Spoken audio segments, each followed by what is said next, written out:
Avant toute chose, je vais la faire commencer. Les fouilles archéologiques, à côté des squelettes des femmes, il y avait des côtes en loutre. Les loutres, c'est imperméable, il y avait des alvéoles. Et dans ces alvéoles, ils ont trouvé des graines de bélador, des champignons. Cela sous-entend que c'était elle qui s'occupait de la médecine dans les sociétés. Et comme elles avaient l'opportunité de s'adresser aux divins, ça leur donnait un pouvoir. Et ce pouvoir, quand il a été vu, les hommes ont dit, bon, laissez-nous, on va reprendre le contrôle de cette partie et vous allez vous occuper des affaires des femmes. Et donc, Agnodis est vraiment une femme qui a été très courageuse. Elle a été une femme qui s'est déguisée en homme dans une société où les femmes n'avaient pas droit à la médecine. Mais quand on les voit, elles ont la même histoire. C'est que le papa est médecin, et donc elles voient leur papa, elles veulent se familiariser à la médecine comme le papa. Et donc elle a dit, papa, je veux faire la médecine. Je ne peux pas dire, ah oui, non, il n'y a pas de médecine, ce n'est pas possible. Elle dit, dans ce cas, je vais me déguiser en garçon. Et donc, suppléant l'histoire, on s'est rendu compte que en Afrique, on était déjà avancé. Donc, c'est dans les gens, elle est méticuleuse. Toutes les femmes qui venaient accoucher voulaient se faire toucher par le médecin. Parce qu'elle était garçon. Donc, ça a commencé à jaser. Et les gars ont dit, bon, ce monsieur, on dirait, il a des aventures avec les différentes femmes. Ils ont commencé à faire propager de mauvaises pensées. Et finalement, ça l'a énervé. Elle est allée sur la place publique, elle s'est dénudée. Elle s'est mise à poil et puis elle dit, voici, je ne suis pas un homme, donc je ne peux pas entretenir des relations avec les dames. Ils ont dit à Rosa, mais c'est grave. Les femmes même ne doivent pas exercer le métier de la médecine. Tu es suspendu. Le lendemain, toutes les femmes se sont mises en route. Elles ont fait une marche. Et suite à cette marche, ils l'ont rétabli dans ses fonctions. Dans le 11e siècle, on a connu une dame du nom de Clotilde, dit Rosiero. Et cette dame, vous voyez comme elle est belle, elle faisait aussi, elle permettait aux femmes à se rendre belles. Donc elle était très belle, elle faisait l'esthétisme. Donc, matrone toujours gynécologue. Cette dame, je pense que beaucoup de personnes la connaissent.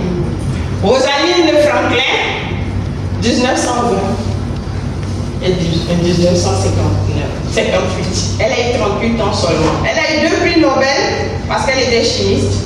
Elle a travaillé sur le carbone. Et sa diffraction sur le carbone a permis à donner le point de départ de l'hélice labiale. Sur le cliché 51. Et sur ce cliché 51, M. Watson et Crick, étant malins, ils ont terminé le travail et ils ont publié sans son nom. Mais après, il y a eu des réclamations. En 1964, elle a été rétablie comme associée. James Barry, 1794-1865. Son papa était en prison, son petit frère a dilapidé tout l'argent et sa mère, elle était obligée de retourner à Londres pour aller voir son oncle qui était un chanteur. Donc elle a hérité et elle a décidé de devenir médecin aussi. Elle ne pouvait pas être femme pour être médecin. Donc elle est devenue garçon. Elle a fait la même technique à Médis. Mais elle est morte étant garçon. En 71 ans pratiquement, je pense. Elle est morte à 71 ans. Et c'est sa dame de ménage qui a voulu lui faire son dernier bain en la dénudant. A vu que c'était une femme. Elle dit, oh, mais c'était une femme tout ce temps. Elle a été médecin militaire. Et on peut dire qu'au temps de produit-là, les femmes mouraient par complication d'enfantement parce qu'il fallait choisir l'enfant ou la mère. Donc elles faisaient des césariennes, mais c'est l'enfant qui s'en sortait. C'est James Barry qui a fait la première césarienne en Afrique, qui a sauvé la femme et le bébé.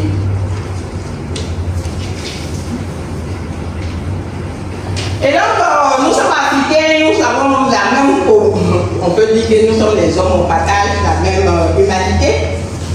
On a eu Alice Mathieu qui avait son père qui était dentiste, qui était la première femme noire qui a décroché le diplôme de médecin. Je ne saurais terminer mon propos en disant que nous sommes deux entités complémentaires, nous ne sommes pas des concurrents. Chacun a sa force et si on travaille de façon combinée, on peut avancer plus loin. Je vous remercie. Alors, elle va intervenir. Petite rectification, je suis maître à Démence Adjacité, je suis notaire à Abidjan et je représente ici l'Association des femmes juristes de Côte d'Ivoire. Alors, je suis particulièrement heureuse d'être parmi vous ce matin à l'occasion de la célébration de la Journée internationale des droits de la femme, en hommage donc à toutes les femmes du monde entier et particulièrement à celles de notre chère nation. Comme cela a été brillamment exposé par Dr Collet, la Journée internationale des droits de la femme a été instaurée en 1977 par la résolution 32/142 des Nations Unies. Il est important de souligner qu'il ne s'agit pas d'une simple journée de la femme, mais bien d'une journée dédiée aux droits de la femme. C'est un moment où, à travers le monde, les États, les organisations féminines et la société civile se réunissent pour faire un bilan sur la situation des droits des femmes dans leurs pays respectifs, mais aussi pour proposer des actions et des projections visant à améliorer ces droits. Notre cher pays, la Côte d'Ivoire, membre du Concert des Nations, ne pouvait évidemment pas manquer à cette tradition. Depuis lors, à l'instar de nombreux autres pays, nous célébrons chaque 8 mars la Journée internationale des droits de la femme. Et ce, d'autant plus que la marche des femmes sur Grand Bassam, qui s'est déroulée du 22 au 24 décembre 1949, reste un symbole fort de la résistance des femmes ivoiriennes.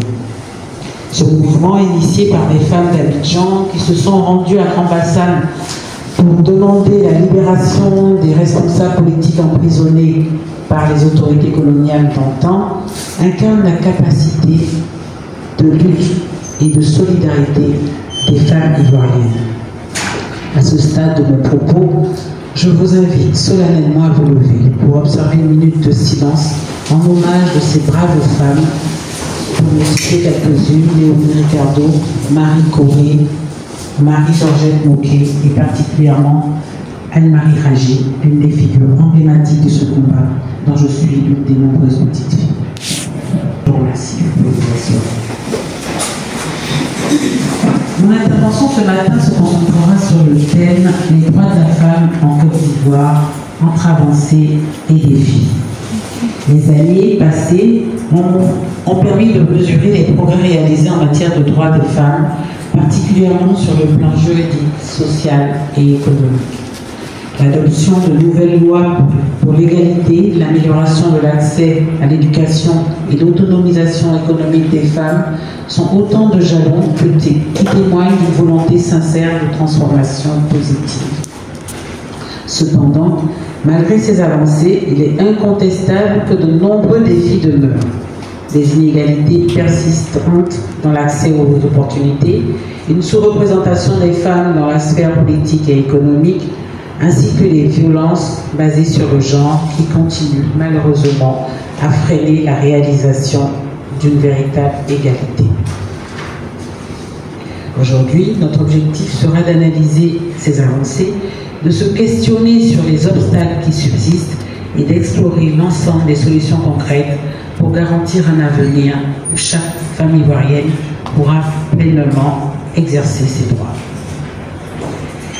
Je me réjouis des efforts déployés ces dernières années par le gouvernement ivoirien, mettant un accent exceptionnel sur la valorisation des statuts de la femme. Je rends un hommage appuyé à notre ministre de tutelle, j'ai nommé Mme Nasséliba Touré, qui ne ménage aucun effort pour mener à bien sa mission. Les avancées des droits de la femme de notre pays se situent après la conférence de Pékin, en 1995, qui a pour ainsi dire marqué un tournant important dans le programme mondial pour l'égalité des sexes. Pour faire suite à cette conférence, les premières réformes apparaissent en 1998, où le divorce pour consentement mutuel est ajouté au divorce pour faute. La loi interdisant des mutilations génitales féminines telles que l'excision est adoptée également dans son article 2 de la loi numéro 98-757. Cet article dispose donc que quiconque commet une mutilation génitale est puni de l'emprisonnement d'1 an à 5 ans et d'une amende allant de 360 000 francs à 2 millions de francs CFA. La peine est doublée lorsque l'auteur appartient au corps médical. L'article 3 dispose que ces peines s'appliquent également aux parents et aux proches de la victime jusqu'au 4e degré inclusivement, qui ont commandité la mutilation génitale ou qui, ayant connaissance de son imminence, ne l'ont pas dénoncé. Elle se proroge également aux conjoints, aux parents et proches de l'auteur de l'acte jusqu'au 4e degré inclusivement. La Constitution de 2000 marque aussi une étape importante en consacrant pour la première fois explicitement l'égalité des sexes. Elle a affirmé que tous les citoyens, sans distinction de sexe, avaient les mêmes droits devant la loi. Cette reconnaissance a ouvert la voie à des réformes en matière de droits économiques, droits sociaux et politiques des femmes. En 2013, une autre grande réforme du droit de la famille intervient et fait apparaître la notion de chef de famille au profit de la gestion conjointe de la famille par les époux. Les époux sont tenus de gérer conjointement le ménage et contribuent chacun à proportion de leurs facultés aux charges familiales. La loi 2015-635 du 17 septembre 2015 a rendu l'école obligatoire pour tous les enfants âgés de 6 à 16 ans, ce qui a permis d'atteindre un taux de fréquentation scolaire presque équivalent des filles et des garçons au niveau du primaire. 52% pour les garçons, 48% pour les filles, entre 2016 et 2017. Elle inclut les dispositions spécifiques sur la protection des femmes contre les violences et les discriminations en son article 3, l'égalité devant la loi. En effet, l'article 17 garantit l'égalité entre les hommes et les femmes en affirmant que toute discrimination fondée sur le sexe est interdite. L'accès égal aux fonctions publiques. La Constitution de 2016, en ses articles 34, 35 et 36, souligne l'égalité d'accès des femmes aux fonctions politiques et publiques, ouvrant ainsi la voie à la participation accrue dans les instances décisionnelles. L'âge égal pour se marier passe également à 18 ans pour les deux futurs époux qui doivent expressément exprimer leur volonté au mariage. La loi sur les successions. En présence d'enfants, le conjoint, c'est-à-dire homme ou femme, survivant, hérite du quart des biens du conjoint décédé, et ce, quelle que soit l'origine matrimoniale sur laquelle il est marié. Des lois sur les violences à l'égard des femmes. La Côte d'Ivoire est révisée en 2024 en vue du renforcement du plein exercice des droits de l'homme, la stratégie nationale de la lutte contre les violences basées sur le genre.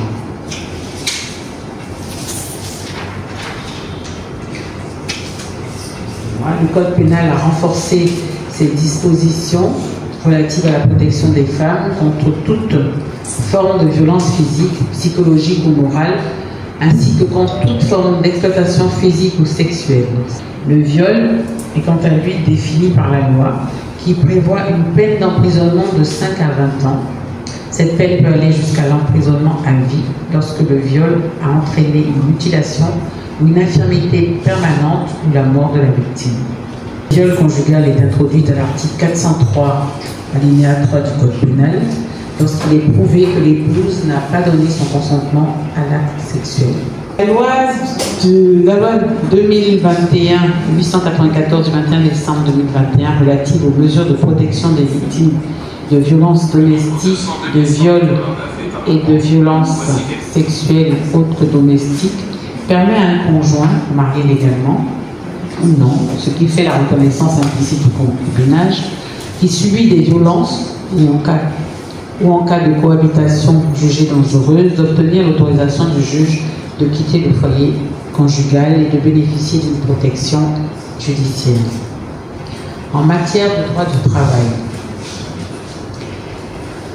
le Code du travail a été révisé en 2015. Les femmes bénéficient désormais d'une meilleure protection contre les discriminations sur le lieu du travail. Parmi les principales avancées, on trouve dans le Code du travail qui interdit toutes sortes de discriminations religieuses, physiques, raciales. Il sanctionne le harcèlement moral et sexuel dans son article 5.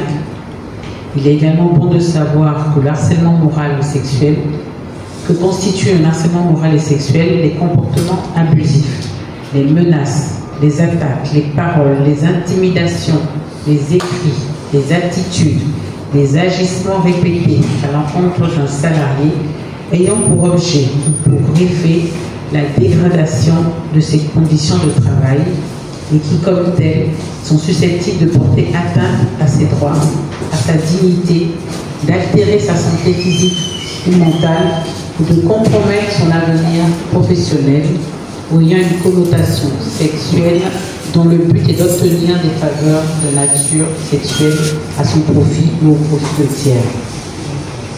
Il faut également noter que toute femme en état de grossesse médicalement constatée peut rompre son contrat de travail sans préavis et sans avoir à payer une indemnité de rupture de contrat à son employeur.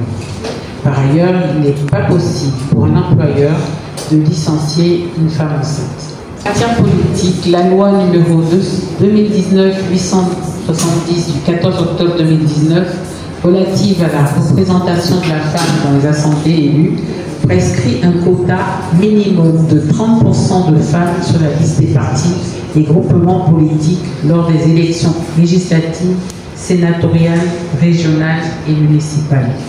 La Côte d'Ivoire enregistre aujourd'hui 16 femmes maires sur 2, un maire, 24 femmes sénatrices, dont 10 élus et 14 nommés par le président de la République sur 99 sénateurs.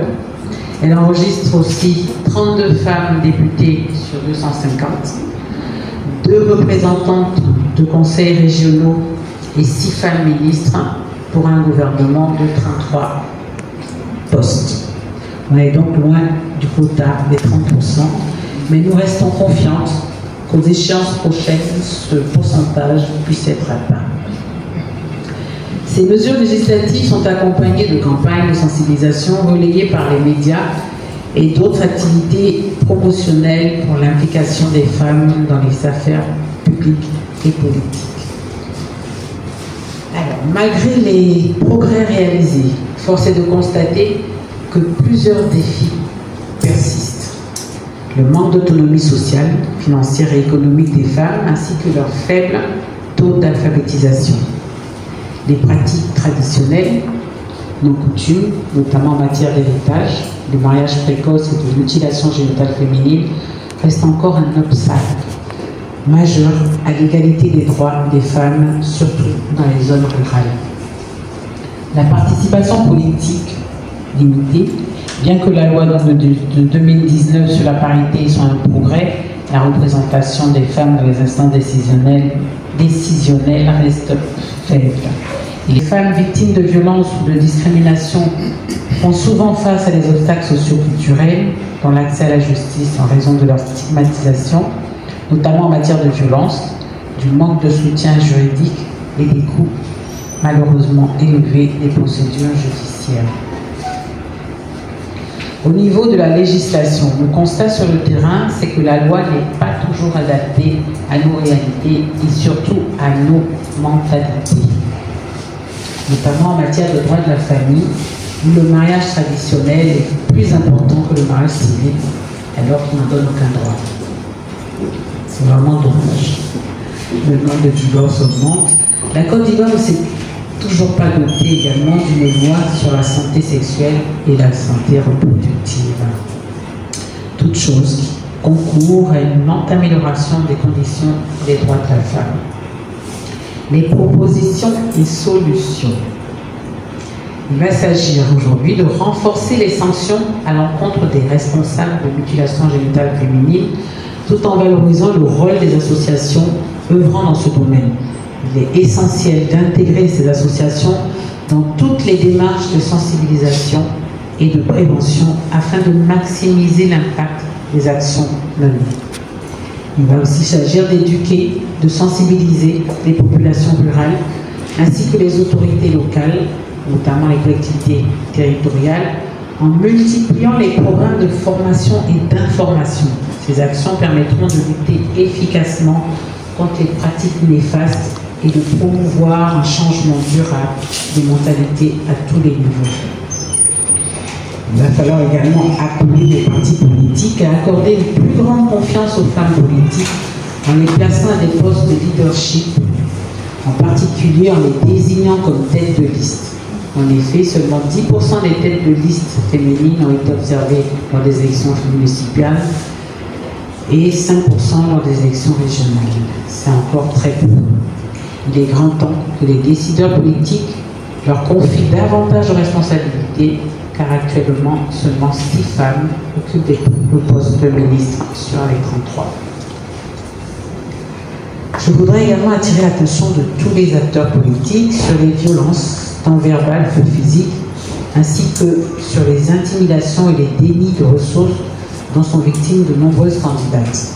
Il est crucial que ces comportements cessent et que lors des prochaines campagnes, tous les efforts soient mis en œuvre pour éviter et garantir un environnement équitable et respectueux pour toutes.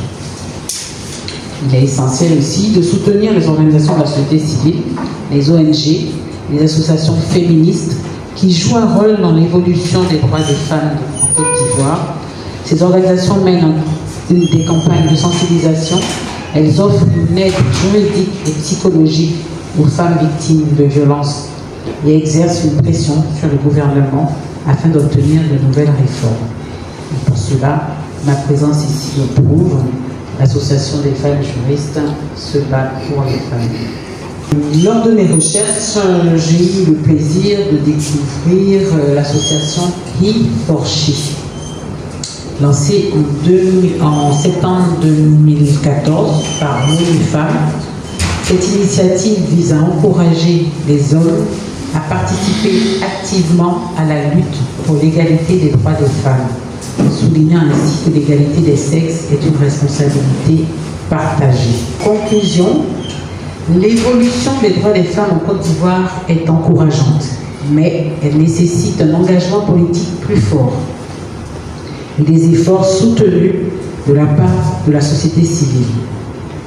Une meilleure mise en œuvre des lois existantes, combinée à une lutte contre les normes traditionnelles discriminatoires, sera cruciale pour atteindre l'égalité entre les sexes dans les années à venir. Revêtir ce même uniforme, bien qu'elle soit magnifique, mesdames, vous êtes magnifiques. Cela nous renvoie malheureusement à l'adage « Sois belle et tais-toi ».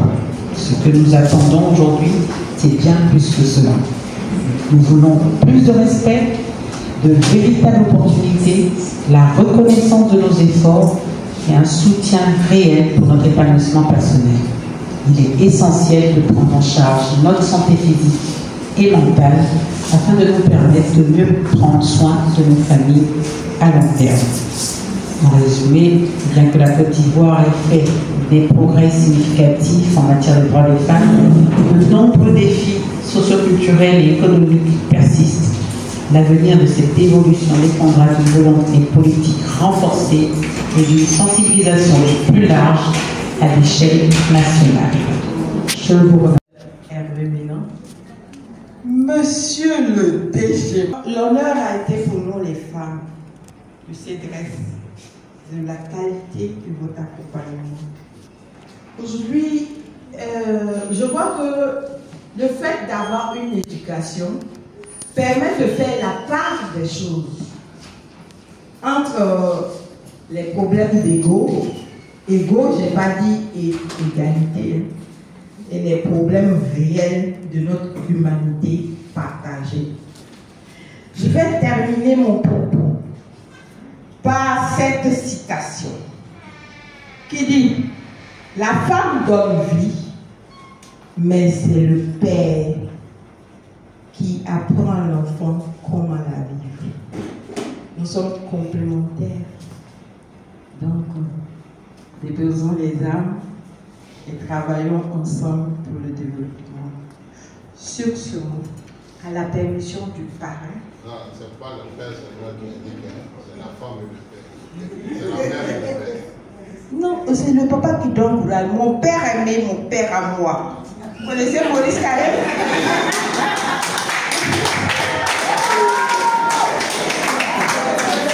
C'est le père qui donne le courage. Avec la permission des dames du CEDRES, vous allez faire un standing ovation.